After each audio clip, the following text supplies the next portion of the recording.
Bismillahir Rahmanir Rahim. Welcome once again to DawahWise. Today we'll take a deep dive and look into one of the arguments presented by a popular Christian apologist in the internet and explore the problems associated with the arguments presented. Let's start with the argument itself from the apologist.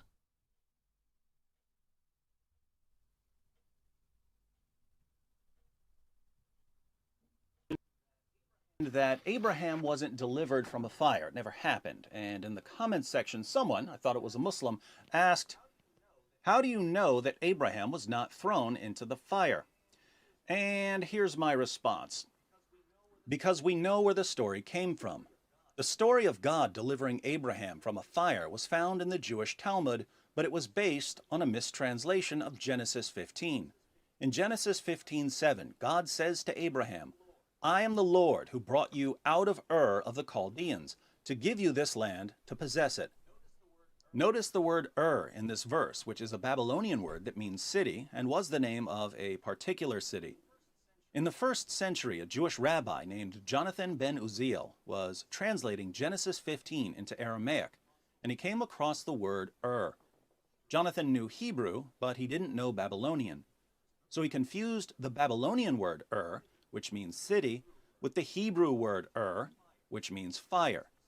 This mistake caused him to mistranslate the passage. Instead of saying that God delivered Abraham out of Ur of the Chaldeans, i.e. the ancient city of Ur, which Abraham left to travel to the land God had promised him, Jonathan's mistranslation said that God delivered Abraham out of the fire of the Chaldeans. Later writers expanded on this story of Abraham being miraculously delivered from a fire, but these later versions can all be traced back to a mistranslation of Genesis 15. And this story, which was popular among the Jews of Arabia, ended up in both the Qur'an and the Hadith, even though it was based on a mistranslation. Right. So we've heard from the mouth of the apologist what exactly the problem is with the Quranic passage. And inshallah, in this video, I will explore deeply by doing some fact checks what the problems are with the arguments presented. So let's first understand what he's saying. Qur'an mentions Ibrahim alayhi salam, or Abraham, who's rescued from the fire. And the story apparently of Ibrahim alayhi salam being rescued from the fire is not found in the Bible. So it is argued by the Christians that this is a legendary story rather than a true ancient history. And instead it's a Jewish midrashic legend that developed in this form sometime after the period of the New Testament. This legend does not appear until post-exilic Judaism, where Aramaic is the dominant language. That's where the argument goes. It is also said that the most detailed of this account, the pre-Islamic version, appears in Midrash Rabbah Genesis, which is this account here on this screen. Other critics mention that the earliest form of this legend appears in the apocryphal Book of Jubilees, probably written sometime during the 4th to the 2nd centuries BC. Before that time, there is no hint of this narrative in any Jewish or Israelite writings. They say the name of Abraham's original home is Ur of the Chaldeans. The city name Ur, however, has the same consonantal structure as a Hebrew word for light, that in Aramaic means fire. Thus, when some Aramaic interpreters approached the text, instead of Ur of the Chaldeans, they read fire of the Chaldeans. So Ur is mistranslated, according to them, or rather translated as fire in Midrash Rabbah Genesis, in the Aramaic Targum of Pseudo Jonathan, and Midrash Perk de Eliezer. It is alleged that this story, in fact, came from a mistake in understanding the Babylonian text when translating and interpreting it from Hebrew to Aramaic by a Jewish exegete called Jonathan Ben Uziel. So where did Mr. Wood get this story based on a mistake in reading from? It's from no other than another J. Smith, who says, we have evidence that a Jewish scribe named Jonathan Ben Uziel mistook the Hebrew word or for the Hebrew word which means fire. Thus, in his commentary of the verse, he writes, I am the Lord who brought you out of the fire of the Chaldeans. Okay, so that's where the argument is. What I will show, God willing, bi'Iznillah, is that this argument or criticism against the Quranic story by Wood and others is full of holes, based on circular reasoning, appealing only to emotions. It is historically incorrect, and instead arguably questionable on its own historicity and accuracy of the biblical narrative that it supposedly rests on. So I'm going to first outline the problems with this argument, and then secondly clarify the Quranic narrative on the basis of biblical, extra-biblical, religious, secular, historical, and archaeological data demonstrating the veracity of the Quranic data on the subject. So let's look at first the Quranic story. This is what the Qur'an says about Ibrahim a.s. being rescued from the fire. So let us now start to outline the problems one by one of this argument. Problem number one, Jonathan did not mistranslate. He didn't even translate the book of Genesis. The story is a concoction, a fabrication made up by Wood or his source, J. Smith or others. Jonathan Ben Uziel was a pupil of Hillel, the famous rabbinic sage of the 1st century BCE to 1st century CE. He wrote a Targum to the prophets. It is clear there is no connection between Jonathan and the Aramaic translation of the Pentateuch, at first called Targum Eretz Israel and Targum Yerushalmi. It was erroneously attributed to Jonathan Ben Uziel from the 14th century because the initials, the Hebrew initials, were taken to refer to Targum Jonathan instead of Targum Yerushalmi, Palestinian Targum. Because of the printer's mistake, it was later labeled Targum Jonathan in reference to Jonathan Ben Uziel. The Talmud itself relates that Jonathan Ben Uziel, a student of Hillel, fashioned an Aramaic translation of prophets. The irony, the scribal mistranslation David is building his argument on is something he himself instead is guilty and victim of, because Jonathan Ben Uziel did not even write a commentary on Genesis. It was a printing mistake in the 14th century that led people to believe he actually translated it. Let's move on to our other problems, because that should itself be sufficient to show how these internet polemicists, they carry on inventing, concocting, fabricating lies to confuse the vulnerable Muslims who don't do the fact checks at the first instance. Okay, so problem number two, Ur is said to be a Babylonian word meaning city. The origin of the name Ur is not even clear. Some maintain that it is a Sumerian word, Uru, meaning town. Some point to the group of cuneiform symbols in which the Sumerian name is written and translate the name as the place of the dwelling of light. In the Bible, the city is referred to as Ur of the Chaldeans. In Hebrew, it's called Ur Kasdim. Did the Aramaic speaking Midrashic writers confuse the word Ur? Did it actually refer to a city, or meant country, or fire, or light, or flame? Greek Septuagint translates it as a field or a place. Latin Vulgate translates it as fire. Remember, Greek Septuagint is the translation of the Old Testament in Greek, an authoritative translation, and the Latin Vulgate is also an authoritative translation of the Old Testament in Latin. And they translated it differently, as you just heard.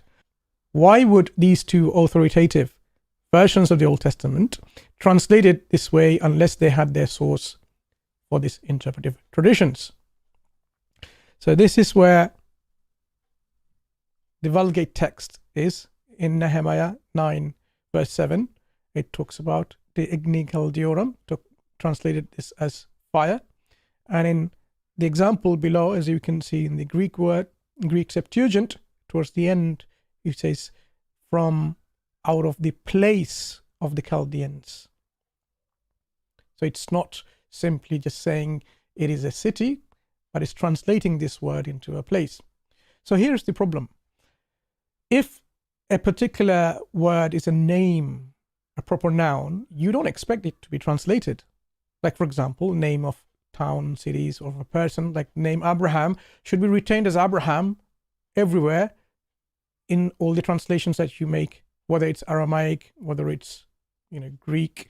Abraham should be Abraham. You're not going to translate this of a meaning of it, like father of nations. You will keep it the same. So this problem, as you can see now, is confounded if you think Ur is actually a Babylonian word.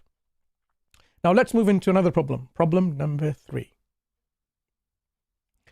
Genesis was not written in Babylonian. It was written in Hebrew. So the word written in Hebrew could well be referring to a place name as well as having the meaning of flame or fire. For a meaning of the name Ur, both the NOBSE, Nobsi Study Bible name list, and the BDB Theological Dictionary propose flame. Jones' Dictionary of Old Testament of the proper names reads light or fire. The redactors of Genesis account may have used this pun to leave it vague. Problem number 4. Genesis text itself is problematic. The mention of Ur of the Chaldeans, or Kasdim, is itself, as scholars argue, anachronistic. The name Chaldeans, as applied to Lower Mesopotamia, does not appear before the 12th century BCE, many hundreds of years after the patriarchs. Paul, interestingly, in Acts, mentions Ur of Chaldeans, another account of anachronistic account. So this is where Paul says, in Acts 7, 2-4, as you can see, he talks about the land of the Chaldeans. Let's move into problem number 5. Genesis is assumed to be authored by Moses. The earliest manuscript of Genesis is 1,000 years after Moses, and even another 1,000 years after Abraham. So it's not a contemporary source of the life of Abraham.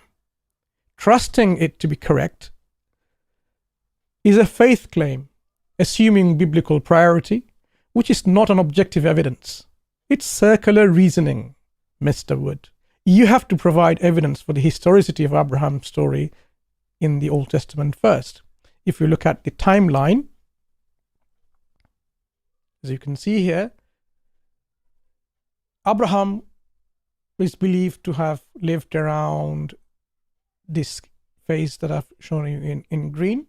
Of course, this is not my picture. This is just an image from the internet. And much later, as you can see, the Chaldeans appearing around 1000 BC. I mean, the earliest record that we have is about 1200 BC.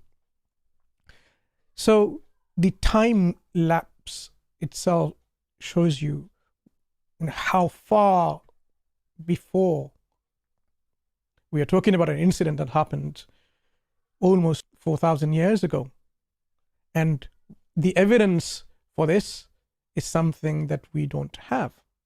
The Hebrew manuscripts, the oldest of them being the Dead Sea Scrolls, dated between 250 BCE and 70 CE, but itself misses this portion about Ibrahim or Abraham being saved from the fire, or even of that story.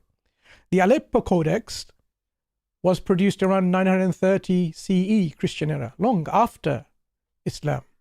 Codex Leningrad dates back to 1009 Christian era, long after Islam. Codex BM or R4445, the London Codex, dates back to 920 or 950 CE. So as you can see from this timeline, the evidence that is used to support the historicity of the story is such late. Now let's move into problem number 6. There are no secular, historical, or archaeological data to corroborate Abraham's story in the Old Testament. Simply there isn't. You have no evidence in your historical record and a secular historical record, and you're using Bible as your evidence. Circular reasoning. Problem number 7. Sources outside the Bible doesn't make it legendary, because there are some sources which are not in the Bible. To give you an example, there are quotations and allusions found in the New Testament from books that have been rejected by Scripture by all. These are neither in the Old Testament nor part of the Old Testament Apocrypha. The two examples I'm showing you in the screen, Jude quotes from Enoch, from the Jewish first book of Enoch, approximately the 1st century BC. And Jude quoted the patriarch Enoch in writing about the return of Christ. Paul, in 2 Timothy, he cites the Assumption of Moses, and he mentions the names of the 2 men who opposed Moses. The names of these men are not recorded in the Old Testament.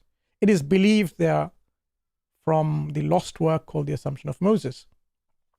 So just because you have the Bible, Jude and Luke, as well as Paul mentioning works that are extra biblical, it doesn't make it legendary, and in the 2 examples demonstrates they're believed to be historically correct. Problem number 8. Qur'an does not mention Ur of the Chaldeans. As you've seen earlier, Qur'an only talks about how Ibrahim alayhi was saved from the fire. No mentions of Ur, no mentions of Chaldeans. So as you can see, the whole story is built upon what? Built upon layers of storytelling elements. That's all.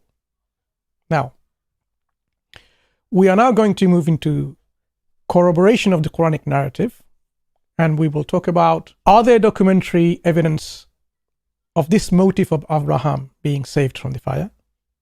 Are there early multiple attestation? Number 2, could the authors of Genesis have left account for a reason? Number 3, are there any evidence of the motive of punishing with fire in ancient Mesopotamia? Number 4, what about other recently corroborated motives, like the astral triad, issues about the distinction between Pharaoh and king, the cities of Iram and Abla, going into other corroborative motives. And lastly, number 5, the concept of wahy. Okay, so let's move on to number 1, corroboration about documentary evidence of this motive of Abraham being saved from the fire, other than the account in Genesis. If we look into some examples, like Pseudo-Philo. Pseudo-Philo is an anonymous work, dated variously to 200 BCE to 200 CE, which also talks about Abraham being cast into a fiery furnace. We have accounts also in Philo, who was the epic poet from 3rd to 2nd century BC. Philo the Elder is the author of the Greek epic entitled On Jerusalem. Of the original lengthy work, only 24 lines survive, preserved in the Eusebius Preparatio Evangelica 921. Various commentators have seized upon the highlighted phrase as a reference to God's stopping of the sacrifice of Isaac or the destruction of Sodom and Gomorrah, but it may well be that the immolation in question was the burning of Abraham in a fiery furnace. If so, then this motive would arguably go back to the 2nd century BCE, and this is what Google talks about. We also have in Isaiah the motive where Abraham being redeemed. Redeem means, as Kugel explains, not only bought back, but ransomed or rescued from captivity. These words of Isaiah might thus be seen to suggest that in telling Abraham to leave Ur, God had in fact rescued him, taking him out of some difficult or dangerous situation. This is what Kugel is saying. You can read Kugel's work in this book. Also, in the book of Jubilees that we alluded earlier, dated to 160 to 150 BC, it's called Lesser Genesis or Leptogenesis. It's an ancient Jewish religious work, about 50 chapters, but the point we want to make is it is considered canonical by the Ethiopian Orthodox Church. Canonical by the Ethiopian Orthodox Church, as well as Beta Israel, the Ethiopian Jews, where it is known as the Book of Division, or Ge'ez. Not only that, it is cited as an authority by one of the Dead Sea Scrolls, the Sectarian Dead Sea Scrolls, the Cairo-Damascus 16.3 to 4. As well as what we mentioned earlier about the Vulgate,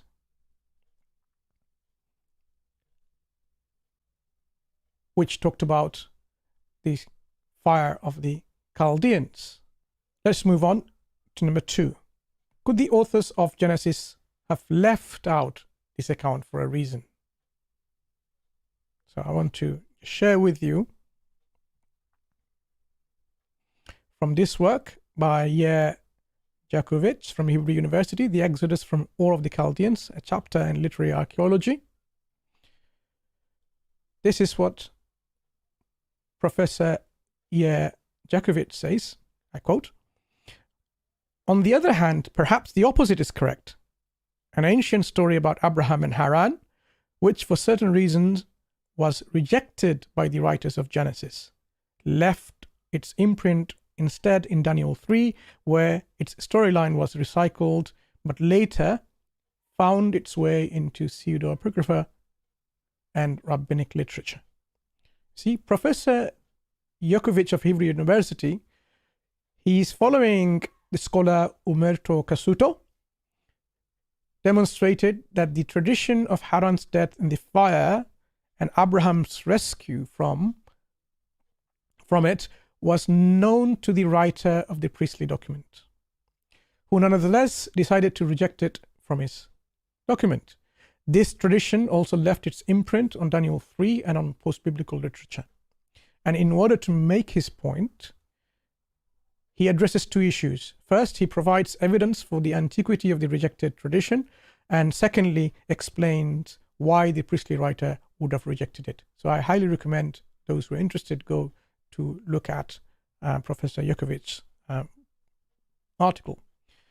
For example, here he talks about how the word Dora, a place name in Daniel, is translated in Codex Venetus of the Septuagint as one fire, and he compares it with other accounts as pile the wood under it and blaze. Rashi and Kimhi on Ezekiel, as well as the Septuagint, reflect similar understanding of the meaning of the word.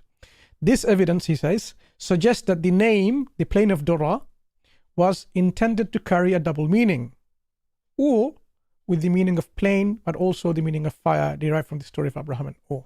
So here he gives you an example of how the writers of Genesis have used a literary device to use a word which has a double meaning, an intended pun, to make a point.